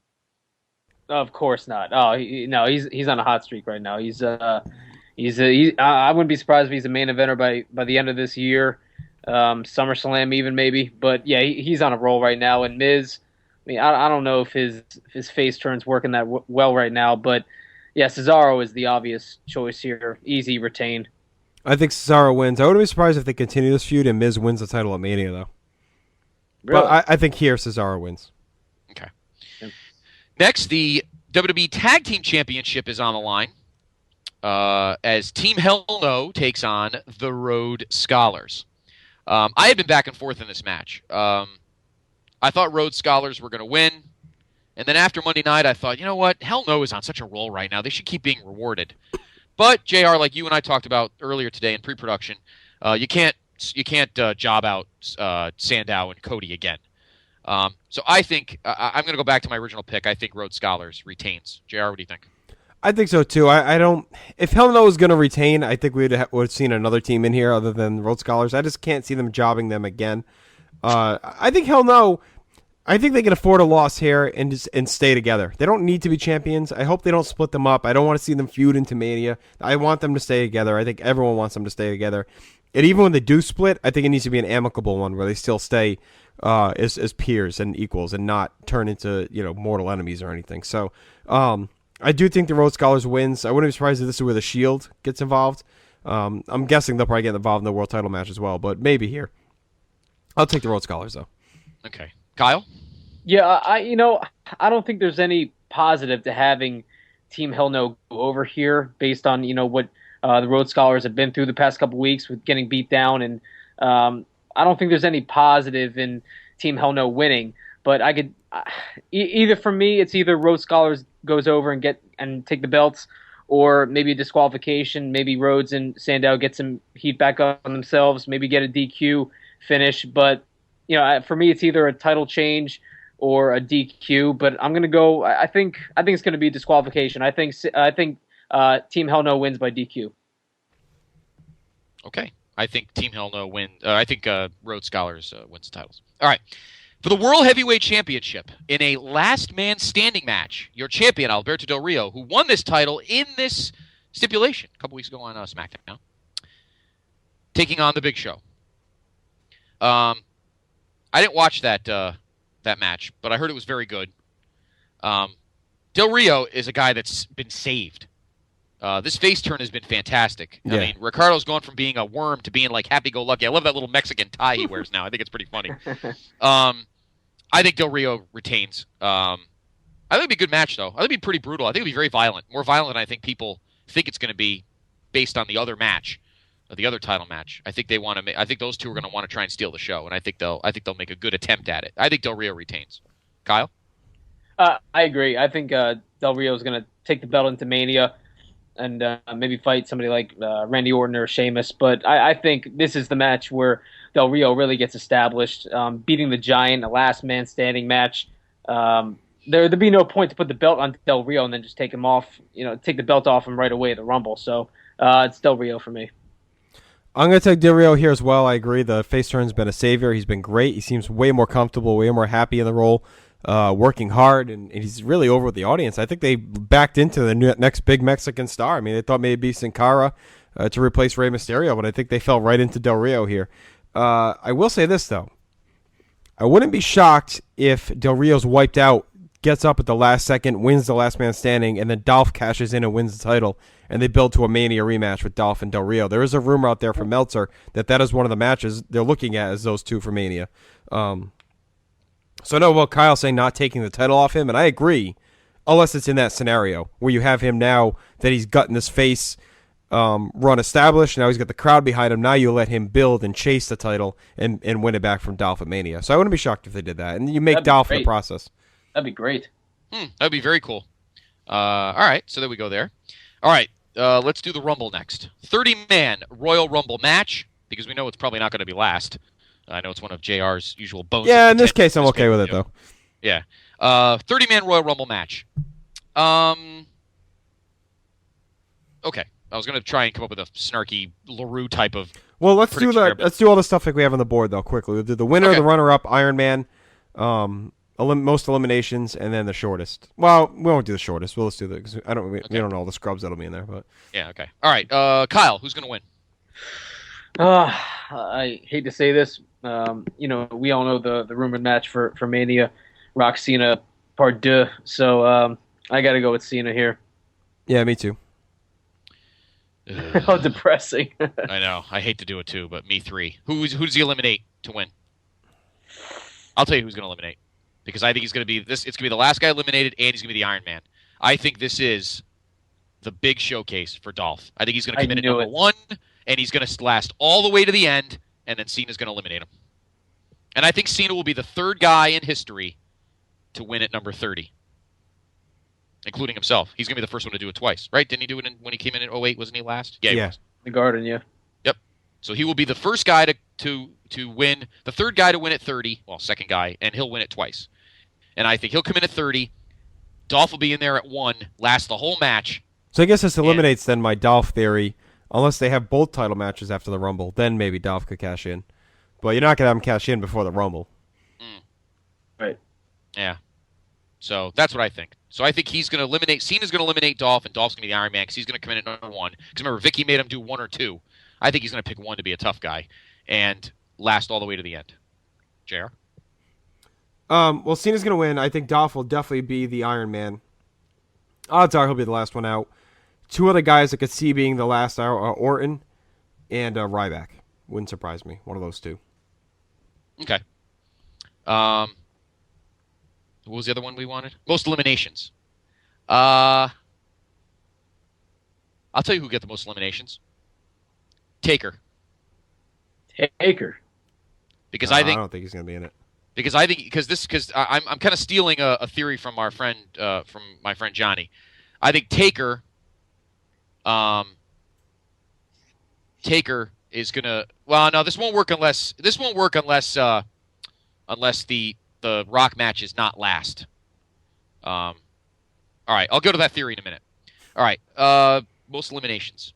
I'm gonna say Ryback. Yeah, I was gonna say Ryback too. Yeah, probably Ryback. And I'll give you my other alternate theory after we do the next match. All right, so there's our picks. I know you can't. All right. WWE Championship. CM Punk. At that point, it'll be what, 28 on Monday? So 434 days as WWE Champion. Will that be the last day? JR? Yes. I don't think they'll change the booking. I think they want to do Rock Cena for the title. I think a good idea, and this will transition to our Mania predictions, would be, and I heard this on the Law today when I listened to the podcast, and I liked the idea a lot, is that Punk retains here, goes into Mania, challenges Taker, you do streak versus title, Taker ends the title reign, and then Dolph cashes in on him the next night to make Dolph on Raw. But I just don't think they're going to change it up. I mean, it makes all the sense in the world to keep the title on Punk and keep this thing going, but I think this is bad timing. I just don't see them. The Rock is the guy. You're bringing him in. He's going to sell Mania. I think they want the title on that match. I don't see how you can have the rematch without the title on it, or some other kind of stipulation. But, yeah, I'll take the Rock. Kyle? Everything's setting up for Rock to take the belt here. How he was beat down by the Shield on Raw. Lying in a pool of his own blood. Nice to see blood for once on Raw. But, I've been going back and forth on this, and I'm just going to play Booker for a second. If it were me, I would have Punk retain. It would really establish him with this title run, and then keep that program going with Punk and Rock into the Elimination Chamber, and have Rock go over on Punk in the Chamber, and then set up Cena and Rock at Mania. But you would have to have some sort of screw job finish at the Rumble, because there'd be no point in having Rock go over clean, or Punk go over clean over Rock. So that's what I would do. But the way that he was beat down on Raw, there's no way that Rock's going to lose this match. So, man, it was a great title reign. Punk is established as a solid champion. He'll have the belt at some point this year. But this is going to be Rock's night, so I'm going to go with The Rock. Yeah, I will too. I thought I was going back and forth, but you're right, JR. Why fuck around with pretty much something ready-made? There's no point. So. And I really think that they'll do the Cena. I mean, I know we're clamoring for that Punk Brock, but I don't think that's going to happen. I think that's just our pipe dream. I really think we'll get the whole Cena wins the title back from Rock and then feuds with Punk going into the summer. And Punk will do the, you've never beaten me for the title. That's my belt. I want it back kind of thing. Mm-hmm. Yeah, I think so. I really like this Punk Rock feud, though. If it were me, I'd love to have it go on a couple more months. I really like the stuff they're doing. I agree, man. I would still have Rock. Yeah. If you're going to give Rock the title, I think it's going to be here. But I wouldn't mind a rematch at Elimination Chamber. I mean, that wouldn't surprise me. Right. Unless he's in the chamber. But that depends which chamber does what. So last year, both titles were in it. Right. Past years, they've done number one contender, and who the hell knows? We'll find out about that Monday, I guess. All right, let's quickly just do a Mania card. I don't want to get too far into it because we'll have time next time. But and right now, I think it's looking like Punk and Taker, Cena, Rock, Triple H, Brock. Based on what Meltzer's saying today, it's going to be Del Rio, Ziggler, and Sheamus, Orton. So maybe Orton turns heel on Sheamus and not on Del Rio like we thought. And then from there, I don't know who's left. You got Ryback, you got the Shield. So maybe you do something. Maybe you do a TLC rematch. You do Ryback and Hell No against the Shield. If Sheamus is involved with Orton instead, I think Cesaro gets in there somewhere. They'll probably do another. I don't say battle right. I don't think they should do Money in the Bank, Scott. You and I talked about that today. Save that for the pay-per-view. Yeah. Well, if Ryback's in that six-way, then you don't do Ryback Big Show? Is that what you said or no? Oh, right. Yeah, I forgot about that. Yeah. I think you should do Ryback Big Show. I think you open the card with that and have Ryback beat him quick, squash him for the win. You could turn Orton heel at WrestleMania, have Orton, Sheamus, and... Or is that what you were saying? No. I think you have Orton turn on either at Chamber or on SmackDown. Him and Sheamus team, and he turns on him, and they feud into Mania. I think they should do Orton, Sheamus, and another guy that Shield's beaten on against the Shield, and have Orton. Yeah, but then what? Then it's gonna look like he's joining the Shield. I don't know. Maybe. The other option is on SmackDown? The Shield has to win that match if they do that. Shield has to win, but that's why maybe you bring. I mean, there's rumors that maybe Jericho comes in for that match because he's been going back and forth with the Shield on Twitter. So maybe you do something with Jericho and Hell No, and the Shield can win that match easy, Kyle, because I mean Bryan can job and they don't give a shit. Or Kane, one of them too. It doesn't matter. They're bulletproof. Nobody really cares. And I'd like to see something with Road Scholars make it on there as well. Maybe. Well, Mysterio's probably not gonna be ready, right? Him and Sin Cara, they both out. Both out. Yeah. Yeah. Another year they don't do the 85,000 masks. Well, I was thinking maybe they do a tag title match. What other teams are there for them to fight? Well, I mean, there's a good chance that Rhodes Scholars would be the champs. Oh, that's what I'm saying. Who would Rhodes Scholars face? Oh, I thought you were saying they would face Sin Cara and Ray. Yeah, they would. But if they're out, if Sin Cara and Ray are out. Yeah. I don't know. God, there's not a lot. I mean, I feel like we just had all these teams. Where they all go? New Age Outlaws come out of retirement? No, I'm just kidding. Yeah, maybe. That would be funny, though. No, you know what, though? I don't think that's the worst idea. I really don't. To put over Road Scholars in a quick 8-minute match or something. I don't think that's the worst idea in the world. Yeah, why not? They're rumored to be in the Rumble Sunday, so yeah, why not? Oh yeah, I heard that. Yep. Yeah, maybe we'll roll with that. We'll keep that in the back of our minds over the next few weeks. Never know about that. Now, Punk, Taker, if it indeed happens, I think Punk's one of those guys Taker would be willing to break the streak against. No, you can't do it. No, but on the other side of the coin, I don't think anybody wants that. That's almost like it's way too much. Yeah, I don't think anybody wants that. And I don't think Punk even needs it. He doesn't need that. He's got enough. He doesn't need it. Taker needs. Yeah. Go ahead, Kyle. I was just gonna say, if there was gonna be one person that would have broken the streak, it would have been Orton. That was the one believable guy that I really thought was gonna beat Taker because he was a young and upcoming guy. He needed that victory. Taker really didn't have much to gain from it. So ever since Orton lost, I mean, is there really anybody out there that is believable to really beat Taker at WrestleMania at this point? Well, I'll give you a good one. I forgot, and I fully apologize. I have so many conversations with you guys. I don't know if it was Chad or I can't remember who it was. Said they could see someone like if you were gonna break it, maybe in a year. one of the Shield guys like Moxley would be a good choice. If you're going to do it, you need a young guy with a shitload of potential that they're going to get behind. That's the only way you do it. You don't do it with a guy like Punk that doesn't need it. I honestly wouldn't do it anyway because I really don't think... Well, you've said it plenty of times that whoever gets it, they'll just fuck it up anyway. Well, that, and I think That's there's true. more money in the streak existing than not. Money, exactly. I mean, you can sell. You can always have them come back and do a match here and there when you need it. You can, you know what I'm saying. There's a lot they can do off the streak, and you have this. And then there's the money in other guys chasing it. If you lose that too. If you can start a streak with a new guy trying to chase Undertaker's streak, and it becomes legend more than just some guy beating it and then it doesn't go anywhere. Yeah, I agree. So again, we'll get more into our Mania predictions as time progresses. JR, remember you and I talked earlier about this kind of new idea we wanted to do tonight. Do you want to do that now, or do you want to wait till later? No, we'll do it at the end. Why don't you do the news first? Okay. All right, let's do the news. I did. Let's cut blow and through the paste. news pretty quick. So we got a bunch. Yeah, of I'm stuff, not even going to bother opening. All right. I'm just going to read off the thing. Okay. 10 stories. Number 1, Jay Briscoe replied to rumors of attending WWE's 3-day tryout camp in Florida later this month, writing on Twitter, "Just for the record, my brother and I do not have a WWE tryout coming up." A fan later asked if the Briscoes even want one. He replied, "We already had a tryout. No, we don't want to do the same shit again." So, interesting. WWE officials continue to discuss Ryback versus Big Show for WrestleMania 29. They're also talking about doing a Money in the Bank ladder match with Ryback in it. Next, WWE video game licensee THQ is scheduled to place a number of its properties up for auction as part of their bankruptcy proceedings, according to a report by PW Insider.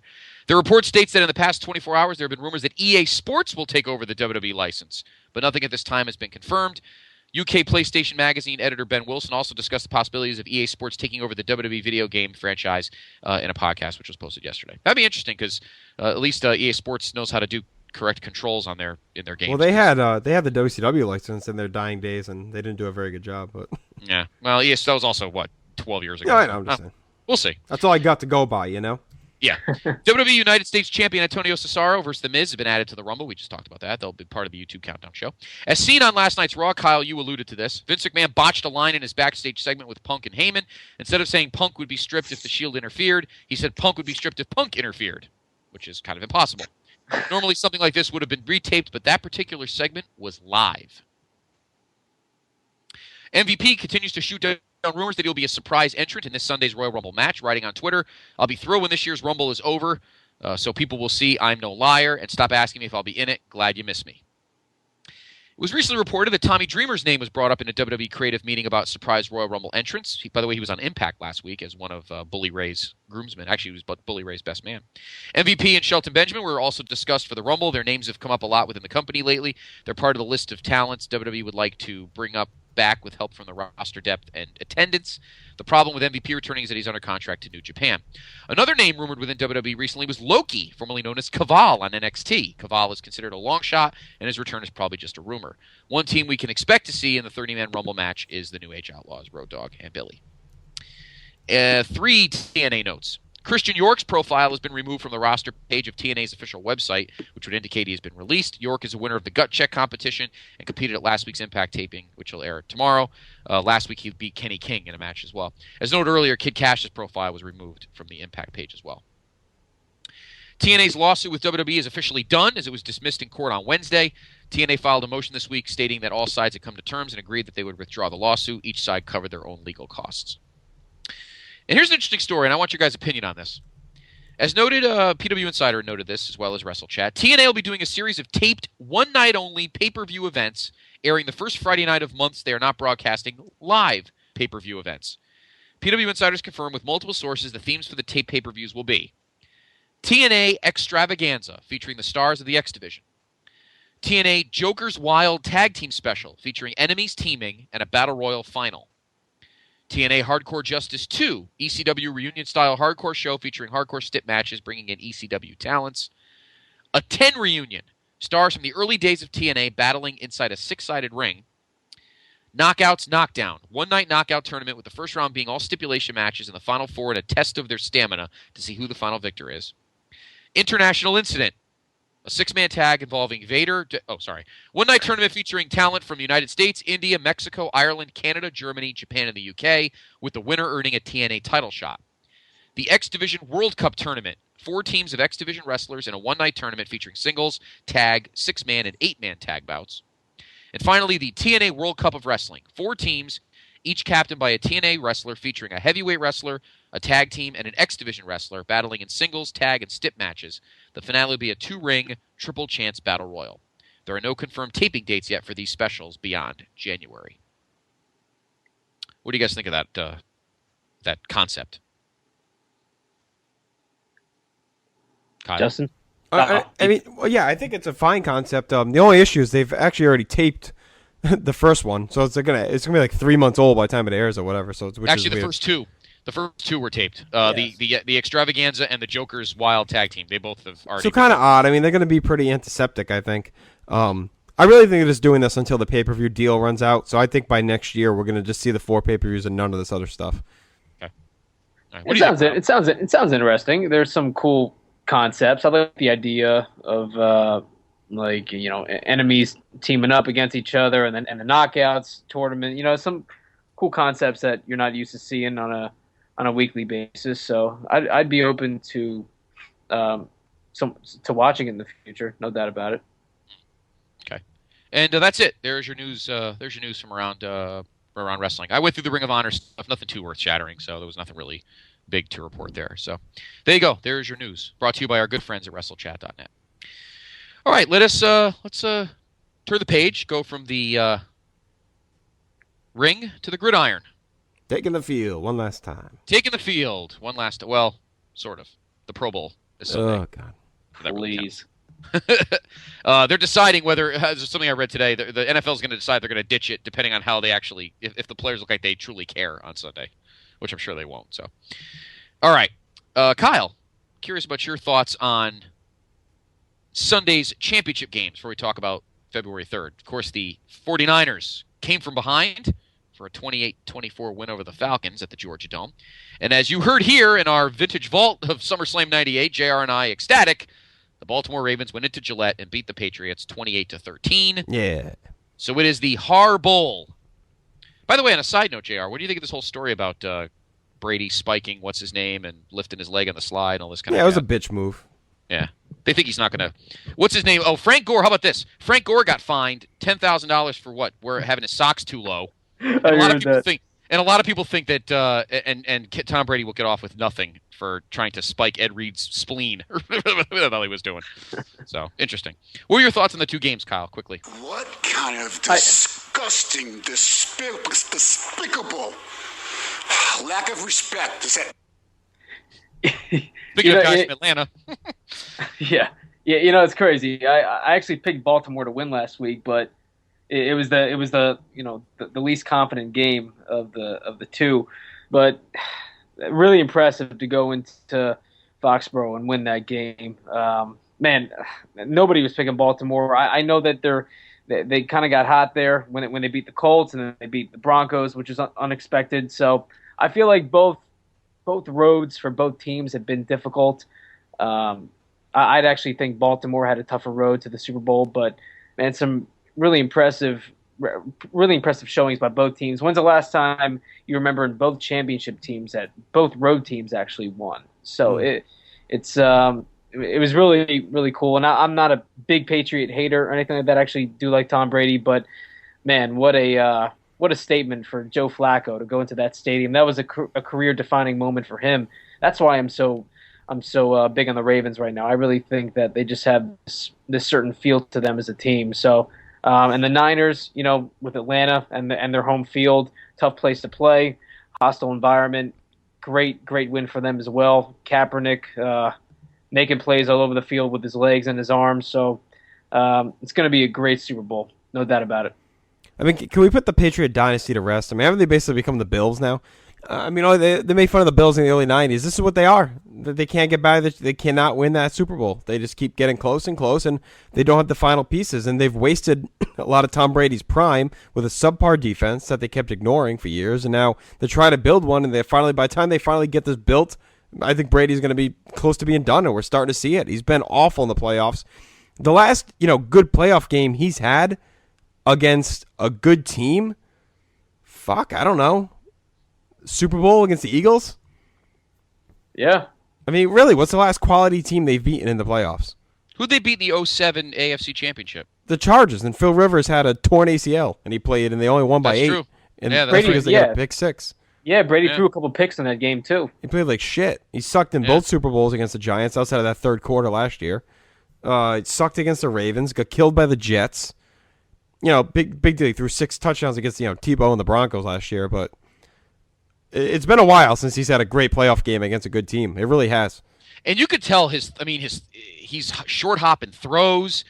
And so, you know what somebody told me? And this took a lot of guts for and it wasn't Rotella, for a Patriot fan to tell me the other day. Well, the weather was not great. Oh, Christ. That's It's bullshit. like 50 Are you degrees out. serious? No way. But it's his fucking home field. They've had playoff games in January for 10 years, and all of a sudden you're going to tell me it's the weather? No, it's not the weather. Give me a No break. way. That Not really having made me mad. Gronkowski. Not having Gronkowski. That definitely hurt. You could definitely That hurt. see their That offense hurt. was not Yeah. clicking. 13 points. Come on. No, that Yeah, hurt. 'cause And, Hernandez was running good routes, but there were balls that but without that Brady's Gronkowski to throwing over his head, and but without Gronkowski to take the heat off Hernandez, he's not as good either. Yeah. No, that was a big loss. Welker had a couple big drops, and you wonder where his future is now. Is he going to stay there? Is he going to be gone? They're going to pony up for him, and we'll go through the offseason free agency before Elimination Chamber. We have Kyle back on, but I don't know, man. They have some holes and they have some issues, but they have enough young talent. If they keep developing, I think their window's closing in the next 2 years. Though, if they don't win next year, the year after is going to be a whole lot of pressure on them to finally break through and win. And they've also been a benefit of a very weak division. well, I was about to say that it's about That's you guys and the Bills and the Dolphins. I mean, enough's enough now. It's time for and then you guys have tried hard. I mean, but the Dolphins got to really bolster their teams and get with the program here. Yeah, they pile up and pack on wins against that division and weaker opponents, and every year they get you 13, 12 to 14 wins or whatever, and in the big games they're fairly even. So it's just I just don't think that the dynasty in this they had an impressive run. Yes, they have. But let's not talk like and the Patriots fans do. They talk like they crown them as Super Bowl champions every year. They had them in the Super Bowl already last week. And it's like, haven't you learned? Yep. Haven't you learned your lesson running your mouth every week, every year? Yeah, and just breezing over their schedule. I mean, they went 12-4. The Patriots. Who they did, beat? Exactly. I was just saying, 3 of those wins came against playoff teams. Yeah. So I mean, they and beat Houston up was on the teams in their division. Houston was the most impressive win, and even they were starting to become. They had come off 2 straight overtime games, or were playing as a shell of themselves at that point. Right. And and once again, every year they get in terms of winning percentage, they get the easiest schedule. Even though they're a playoff team, they get like a schedule that the Cardinals would get or something. Well, the division plays a role in that. And this year, it was considered easy because they had the NFC West, but when you look at it, that ended up being one of the best divisions. So, I mean, they destroyed the Rams, which was a pretty good win in retrospect. But other than that, they didn't have many. They really did not have many good wins. And, Baltimore's in their heads. They really are. They're in their heads. They should have beaten them last year. I think Baltimore knew that going into that game, that they should have won. And I thought they had a lot more desire to go up there and prove that they should have won last year and they were going to win this year. Yeah, 3 out of their 4 losses came against the NFC West. They lost to the Niners, they lost to the Cardinals, and they lost to the Seahawks. Mm-hmm. Yep. I mean, that Seahawks loss doesn't look as bad as it did at the time, knowing how good Russell Wilson became and playing in Seattle. But the Arizona loss is bad, and yeah, I mean, you said they won a few playoff? They beat they beat Denver, all right? So that was a good win for them. They beat Denver, they beat Houston, and they beat the Colts. Yeah. All right, so why don't we take a quick peek ahead at February 3rd in New Orleans, the Har Bowl, Jim and John, who have vowed not to talk to each other on the phone all for the next 2 weeks. They will text. In fact, they texted each other on Sunday congratulating each other. Hey, when did they start doing the 2 weeks officially? I know they used to alternate. Was there a reason behind that? One of the Cowboy games, they did a week. I think it was the first one against Buffalo. Yeah, no, they were doing a week Yep. into like the late 90s. I just didn't know when they officially changed it. Well, it was 2 weeks for many years, and then it was a week for a short period of time in the 90s, and then it went back to 2 weeks. I don't remember when they went back. Well, they would alternate. It wasn't even like for a stretch it was 1 week. They would do like every other year or something. Yeah. I don't remember when they went back to all 2 weeks, but it was always 2 weeks, even way back in the day. And then they did the alternate. Now they're back to 2 weeks. I don't know. Maybe for a reason to stick the shitty Pro Bowl here. Who the hell knows? Interesting. Now, Kyle. Quickly, let's talk about both sides of the ball. Break down Ravens offense versus Niners defense. What do you think? Well, I look at Baltimore's offense, and I would characterize it as a finesse offense. And then you look at the 49ers, very physical team, hitting all over the field, playmakers, probably the best linebacking core in the entire NFL. So I would give that matchup to the Niners. I think they're a more physical team, although I do think Baltimore's offensive line has been playing much, much better going into this run with the playoffs. But that edge has to be given to the 49ers. They're a physical team. I think that's why they knocked around the Patriots, because the Patriots are considered a finesse team. So if Baltimore can establish the line of scrimmage in the beginning of the game, show them they're the more physical team, really have physical them in the beginning by running the football, setting up the play-action pass, I think that'll really help Baltimore long-term in this game. But they really have to establish a line of scrimmage in the beginning, show them who the more physical team is. But if I had to bet on it, the Niners are the more physical team. That edge has to go to San Fran. What do you think, JR? I just think the Niners are better all around, honestly. The Ravens have been playing with a lot of emotion and a lot of confidence right now. We liking them to the 07 Giants in that regard, playing for Ray Lewis, just like the Giants played for Michael Strahan. They had a lot of playoff experience, a weathered coach, and a lot of confidence. And I think that's how the Ravens are playing. I just don't see it. I feel like we're all tricking ourselves into the Ravens winning this game because we want to complete this story, this tale that they're on. And I just think they're going to end up being outclassed by the Niners, who are just a stronger team. And I mean, outside of that first quarter against Atlanta, they've been pretty dominant in these playoffs. That game was closer than it probably looked, only because Atlanta got off to such a quick start. And that was, you expected a regression from the Niners, but the fact that they bounced back like they did after the first quarter and returned to their form, to me, shows that they're a pretty mature team and well coached, like we know. I think the game stays close for a little while, and then the Niners pull away late and win comfortably. But I will say it is impossible to really pick just one game like this. I mean, anything can happen. Look, I thought for sure that the Colts were going to kill the Saints that year. So what do I know? But when is the last time we really had a blowout? Tampa, Oakland? Yeah. Almost 10 years. Yeah. So, I mean, that shows you there's a lot of, parity, a lot of equality in the league nowadays. And anything can happen in this game. So I'm not going to be surprised if Baltimore wins. I'm probably leaning San Francisco, but I haven't decided yet officially. And that Tampa Bay game doesn't even count because Bill Callahan threw the game. That's the stupidest thing I've ever heard. Tim Brown. And I love Tim Brown. What is it with Notre Dame He's going to get sued now. Players? Callahan's going to sue him. For defamation of character? Interesting. Sure sounded slander, like it. Whatever it is. Yeah. On the point about the Ravens offense, one thing the Niners haven't faced in these two playoff games is a guy like Ray Rice. The Raven offense can really pound him into the middle, and I think that could set up a good play action. I agree with you about that, Kyle, for Flacco. Flacco's the kind of guy who can get in a groove when he's got time, and I think Ray Rice could help that. Now, if the Niner defense is putting good pressure on and penetration and Rice isn't going, Flacco's not going to win this game throwing 45 passes. No. It's not going to happen. Now, the Niners secondary is the weaker part of that defense. Their strength is their front seven. And Bolden is the kind of guy that could get open a lot. So if Flacco can get the ball to him, he might be able to make things happen. Yeah, you can throw on the Niners. You can throw on them. You can throw them. But you're right, though, JR. In terms of physicality, if Frank Gore can't get going and Flacco's stuck having to throw the ball 45 times, I think the Ravens are fucked. On the other side of the ball, look at the three quarterbacks that the Ravens defense has faced this year in the playoffs. Andrew Luck, drop back and throw. Peyton Manning, drop back and throw. Tom Brady, drop back and throw. Colin Kaepernick is not drop back and throw. And this Raven defense, as jacked as they are, and Suggs and Ray, they're not young. Nope. They're not spring chickens. And Harbaugh's going to run that offense east to west as well.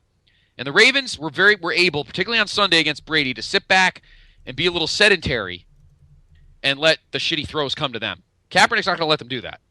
That worries me. What do you think about that, Kyle? Well, when I look at the Patriots last week, I don't see the Patriots as a step back and drop passer like that with Tom Brady. I feel like the Patriots did lean more on their running game this year with Stephen Ridley and Shane Vereen and those guys. So I feel like that gives Baltimore a chance if they can stop San Fran's running game, put all the pressure on Kaepernick, because you got to look at Colin Kaepernick here, man. This is a huge, huge game for him. He has 9 career starts, and he's in the Super Bowl in basically his. I know he's not a rookie, but basically his rookie season as a starter. He's answered the bell this far, though. He has, but this is a big, big spot for him, and I feel like Joe Flacco is the veteran. For some reason, when the playoffs hit, this switch just flicks on, and Joe Flacco just comes alive. He was pretty inconsistent during the season, Joe Flacco was, regular season. And he's a different player, man. I feel like if I had to choose, if you ask me who do I want now, Flacco or Kaepernick, I'm going to give the slight lean to Flacco right now because I feel like he's playing at a level that Eli Manning was playing at in 2007. Flacco isn't turning the ball over. He's not turning the ball over, which makes it a lot easier for the Baltimore defense. So if the Niners cannot create turnovers in this game, which the Niners have been very, very good at, they do create a lot of turnovers. But the key is if the Niners do not create turnovers in this game, Flacco, I'm pretty sure, is not going to make the mistake himself. So if the Niners can't create turnovers, I feel like Flacco could definitely win this game. Like you said, San Fran's secondary, the weakest part of their front seven. So if he can get the time, but like you said also, Scott, if the Ravens come out swinging the ball around, Flacco throwing it 40, 45 times this game, they're not going to win. They need to establish the running game, get Ray Rice going, make it easier, keep the defense off the field for as long as you can, and go from there. But I am picking Baltimore in this game. I just want to make it clear. I know I made it sound like San Fran had the matchup with the linebackers, but I do like Baltimore in this game. I think Frank Gore is the key to Kaepernick succeeding, though. He chewed up the Falcon defense just as much as Kaepernick did. And if the Ravens keep him in check and get pressure, I think both offenses comes down to the 2 running backs, Frank Gore and Ray Rice. It comes down to the 2 of them. If both of them get going, then the strengths of the quarterbacks will come to the fore. But if both defenses and both have very good front sevens, shut down those interior running lanes, and Kaepernick, if he can't stretch out the front seven of the Ravens and be able to find his own running lanes, and he's stuck in a pocket, I don't know if Kaepernick can go throw for throw with Flacco. I agree with you on that, Kyle. So I think the key to I'm saying I think the key to Kaepernick is Frank Gore, because if he could stretch out laterally, east to west, sideline, then Kaepernick can improvise a little more. But if he's stuck in the pocket, I don't know if he can beat the Ravens simply by doing that. But go ahead, JR. What you can say? I just think we're going overboard a little bit with Flacco. I think we're going from way underrating him, and now he's starting to get overrated. I don't think I'd take him over Kaepernick. Is he making the plays he needs to make? Yes. But I haven't seen anything that says Kaepernick hasn't. And you can't tell me it's been all defense and all running, because that hasn't been the case. He had to step up in both games and make throws. And, I mean, they ran Green Bay off the field with him, and he played really well in Atlanta, and that was a tough environment. So I think Flacco is what Flacco is. And is he a lot like Eli? Yes. Will they have gaudy games and games where they look like the fucking worst quarterback in the world? Yes. Will they step up in big moments and make the deep pass they need to make? Yeah. But I don't think we should overrate him and all of a sudden elevate him into a top quarterback conversation. I think we need to take him for what he is, which is a very effective. Can you win with him? Yeah, absolutely. Is he going to frustrate the shit out of you? Probably. Yeah. And Flacco had his Eli game.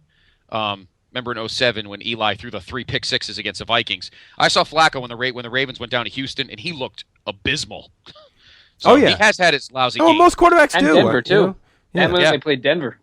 Yep. The first time they played the Broncos in Baltimore, he was horrific. Through the pick six at the goal line. But, I look at these two offenses. I think they're pretty even. I think they're going to score somewhere in the mid-20s, mid to high 20s. This is going to be a close game. I really think it's going to come down to which defense is going to create the turnovers. It's the same thing, because these teams are pretty evenly matched, and both teams are playing at a pretty high level right now on both sides of the ball. So it really comes down to the defense for me. I don't know. Which defense would you guys take right now? I would take the Niners. I just think there's more talent there. I think the Ravens are playing on emotion. Not having Ladarius Webb's a big blow too. Yeah. I think the front sevens are almost equal. Maybe the edge to the Niners in youth, but I just love the Ravens secondary. I think they could stop Kaepernick more than the Niner secondary could stop Flacco. But for me, for the quarterbacks, it comes down to the tailbacks. It's not Kaepernick versus Flacco on Sunday that day. It's Ray Rice and Frank Gore. If those guys are on, then the quarterbacks will be on. If they're both off, you wonder who can dig deeper and find more from nothing. It'll be interesting, too, because we've seen that both teams have been able to play from behind, too. So you can't even say if one team gets out to a big start. Exactly. It's a big difference. True. So, Yep, all right, Scott, we'll end there for the Super Bowl. Okay. That was a good discussion, a good breakdown. Let's quickly just mention a few other things. Brief discussion, WrestleMania plans. If you are attending WrestleMania and you want to be part of the PTB Nation gathering, we do have a Facebook page, a group set up just for those attending. Let me know, and we can add you. We have a lot of stuff going on. Ring of Honor. We're probably going to go to WrestleCon Saturday. We're going to the Hall of Fame Saturday night. We are doing a Mania tailgate at the Meadowlands. Right now, we got about 26 or 27 guys coming, so it's going to be a lot of fun. If you are attending Mania, please let us know. Kyle will be in the house. We got Grant Owens coming in from the left coast. We got a lot going on. J.O.'s coming down from upstate New York, so going to be a lot of fun. So please, let us know if you want to be involved, and we'll keep the discussion going on the Facebook page as well. Also, please go to Bigelow34proboards.com. The tournaments are up and running. We have the greatest theme tournament. There's like 1 million matches to vote on for the opening round. And Greenhouse is going to close that on Monday. So if you haven't voted yet, go to the board. You can vote for your favorite theme before Monday. And the tag tournament, the Uncrowned Champions, is going as well. You have a few more days to get your votes in for that. And get in other reviews, too. There are so many great reviews, so many talented writers. They're coming out of the woodwork lately. We have like 9 or 10 different forums and all different guys getting in their act. And we have shit ranging from Mid-South to 96 Superstars to Ring of Honor to TNA. We have everything in there. So definitely check it out. A lot of stuff going on at the message board, Bigelow34.proboards.com. Now, quick idea we wanted to throw out there. Our buddy Jordan Duncan, who took this directly from Bill Simmons, came to us with a cool idea, and it's called basically like the half-baked ideas that Bill Simmons does. The way we're going to do it is every headline show, once a month, we're going to have a member of the nation join us, and we want you to give us a half-baked idea to save the wrestling industry. It could be over the top. It could be legit. Just come to us with an idea that we can discuss for like 5 or 10 minutes as to an idea that you think can save wrestling. Jordan Duncan's going to do the first one. He'll be with us on the February 13th when we preview Elimination Chamber. So we'll see what his idea is, and then I'll give a better example. Now, Scott, you actually have one. Funny coincidence, because your friend, our buddy Johnny Reckless, had sent you an idea, and you were telling me about it as I was telling you about this Jordan idea. So it kind of ran into each other. So why don't you tell us Johnny's idea, and it'll kind of set the stage. Okay, he sent this to me. He sent me 2 things today. The second thing I wanted to just come out, continuing what people think about Kevin Nash. This is not part of this, just a separate thing. He put on Twitter, "Congratulations to Bob Backlund on the Hall of Fame. Thank you for what you did for me at Madison Square Garden." So, classy move there for Big Sexy. Okay, this is what he said. "How about if Dolph Ziggler wins the Rumble, challenges Punk at WrestleMania?" That's if Rock doesn't win, and it's just Rock Cena without the title. "But before he does, he cashes in on Del Rio, beats Punk at Mania, and walks out of the Meadowlands with both titles. After the match, it's revealed that the Shield were with Ziggler the whole time. He says it needs some fleshing out, but it would be a holy shit Mania moment. And the Shield was not with Punk, but with Dolph. And he walks out of Mania both WWE Champion and World Heavyweight Champion." Yeah, I mean, we're not going to get into the idea right now. Right. But that's a great idea, and that's kind of along the lines of what we're thinking of. So, kind of way right, yeah, that's what we want. That's what he's good at. Yeah, we want shit out of left field. We want, crazy things, and I think Jordan will be a perfect guy to kick this off. Yep. I think he knows exactly what the idea should be, and then we'll look from there. We'll take volunteers to come on each month to come up with these half-baked ideas, and we'll go through them. So keep that in mind as we move forward with the headlines. Upcoming shows, Scott, we have J.J. Dillon tomorrow night. We're going to finish that interview off. Next week, of course, I'm on vacation, so we'll have no shows. And then what's the week after that? Let's see. Let's see. The week after that, let me open it up. We have Breakdown on February 4th. It's a Monday. And on the Tuesday, the big interview with Scott Hudson. Nice. Yes. Graham Cawthon will join us for that one, and then that'll be it for that week. So that's what's coming up here on the Nation PTB podcast. JJ Dillon tomorrow night, vacation next week, and then February 4th and 5th we have Breakdown and Scott Hudson. So I think that's it. I think we've run the gamut. Yeah, your voice held up. Sounds no, exactly not really. I feel like Boomer Esiason on those CBS Sports Minutes he does on the. It sounds like he's going to die every morning when he does this. Yes. So Kyle, awesome as always. Thank you so much for having me back, guys. Really, you guys do such a great job. Kyle, we love when you're on. And I'm actually going to wrap with this. I'm going to see if my voice will hold up one last minute. Scott, I sent this to you. I thought it was interesting today. It was about lost states, or states that almost existed as part of the United States. You may be surprised to discover that there's actually a lost state as recently as 1986. In fact, it existed for 125 years, but you wouldn't have found it on any maps. The free and independent state of Scott was founded during the Civil War when Scott County, Tennessee, opted to secede from its parent state after Tennessee joined the Confederate States of America. Citizens of Scott, who weren't plantation holders or slave owners, good for you, had no interest in joining the CSA and remained a Union state. Tennessee ignored the proclamation, did nothing to stop them, so the tiny state of Scott was mostly forgotten until its 125th anniversary, when it formally requested readmittance to Tennessee. The state even held a celebration welcoming Scott back, although it never officially recognized it in the first place. Yep. But that was a cool little historical fact. Yes, it was. And I do remember those meetings. Robert E. Lee had the worst whiskey. Ugh, gross. And the gunpowder smell was just horrific. But almost. I knew a lot of those non-plantation owners and non-slave owners. Imagine my own state. Would have been amazing. I'll tell you who lived there. Lonely virgins and fat chicks. That's Scott. That's Kyle Forchetti. I am Justin Rosero. We'll talk to you tomorrow night with JJ Dillon. Have a great night, everyone. Good night, Luna. So basically, I'm just saying D'Amato and his women live there. That's it. That's it. Nothing else. Just giggles. Yeah, just... Good night. Bring me Sable.